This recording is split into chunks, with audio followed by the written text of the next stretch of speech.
L'AMS d'abord, c'est une association qui ne se limite pas seulement ici à Ziguinchor.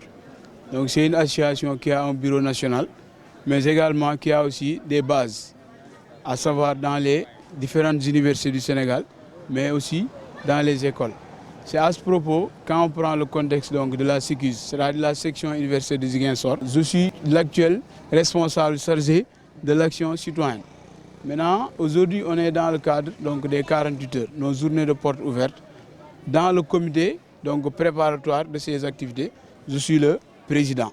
Tout d'abord, donc, cette association a été créée depuis 1993, le 2 janvier. Et ce qui a motivé donc, cette association, je peux dire en quelque sorte, c'est le fait de participer à cette édification d'une unité de la Oumma islamique. C'est le fait aussi de permettre donc à l'être humain de vivre donc sa religion dans la liberté, sans contrainte. Et je vais revenir un peu sur la mission de cette association. Sa mission, c'est le fait de faire la promotion de l'islam dans les écoles et les universités par le biais d'une formation religieuse, pédagogique, citoyenne, d'une assistance sociale, d'un cadre d'épanouissement spirituel, intellectuel, culturel et sportif. Certes, on est dans un milieu universitaire. Il y a beaucoup de tendances, il y a beaucoup de genres de personnes. À ce propos, donc l'AMS, comme je l'ai dit, nous avons un système donc, de fonctionnement. Nous avons un règlement intérieur. Tout d'abord, je vais commencer par dire que c'est une structure qui n'a pas de couleur politique. C'est une structure qui est apolitique. Mais également, nous avons aussi des orientations. Parmi ces orientations, nous essayons de préserver nos membres de telle sorte qu'ils vont donc se lier, ils vont respecter ces orientations-là. Nous avons environ 10 orientations. Et ces orientations-là, que nous parvenons vraiment à maintenir nos membres. Parmi ces orientations, on a le fait de prêcher donc, le bien et d'interdire le mal, mais également aussi le fait donc, de chercher le juste milieu en acte et en parole. C'est l'éthique islamique en quelque sorte. Mais également aussi de tisser cette fraternité, mais de privilégier aussi les études. Ce sont quelques donc, orientations que nous avons au sein du mouvement. L'AMS, c'est l'Association des élèves et étudiants musulmans du Sénégal. L'AMS est une association qui est à la fois religieuse, une association à caractère pédagogique, une association à caractère citoyen, mais aussi une association à caractère culturel. Pourquoi? Parce que ce que l'on prône dans l'AMS, c'est la globalité, puisque l'islam qui intervient à la fois dans le domaine religieux, dans le domaine pédagogique, dans le domaine socio-culturel, mais aussi dans le domaine citoyen.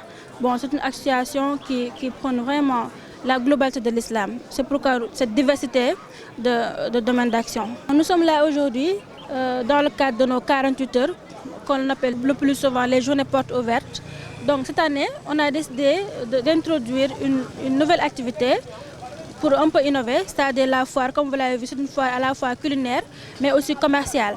On a décidé de faire un exposé des différentes cultures de la Casamance, à savoir la culture Djola, la culture Manding, la culture Peul. Et on a invité une autre culture, c'est-à-dire la culture, c'est l'objet de l'activité aujourd'hui. Mais aussi, on a une foire commerciale, on a invité nos sponsors comme Expresso, comme Sohna Business, des gens qui sont là pour montrer à peu près ce qu'ils font dans la vie. Mais à côté, il y a un exposé qui porte sur l'AMS, les différents domaines d'intervention et tout. Mais en résumé, l'activité qui nous réunit ici, c'est les 48 heures. Le thème choisi cette année, c'est le Sénégal entre instabilité économique et découverte nouvelle. Quelle adaptation du système universitaire pour un développement durable? Le pourquoi du thème, en fait, c'est assez simple parce que cette année, on a constaté une instabilité qui est assez récurrente. Depuis un certain temps, on voit que le Sénégal est en train de sombrer. On a la flambée des prix, la vie qui est devenue très chère et tout. Et on s'est demandé, mais à côté de cela, on voit que le Sénégal est en train de découvrir la richesse de son sous-sol. On a la découverte du gaz, du pétrole, du zircon et tout. On s'est demandé pourquoi on a cette source de richesse et pourtant on a cette difficulté à vivre en fait. Pourquoi cela? Donc, pour pouvoir pallier à ce problème, on s'est dit, puisque nous sommes en milieu universitaire, on va essayer de voir quel est l'apport de l'université sénégalaise dans le développement de ce pays. Maintenant, à travers les découvertes, à travers cette crise qui est là, comment est-ce que l'université doit être adaptée pour que l'on puisse parvenir à un développement durable. Les objectifs pour cette activité, c'est quoi? C'est qu'on puisse créer un cadre d'échange entre les autorités étatiques, les acteurs universitaires et les étudiants pour essayer de trouver un terrain d'entente, essayer de trouver cette base-là qui va promouvoir le développement durable ici au Sénégal.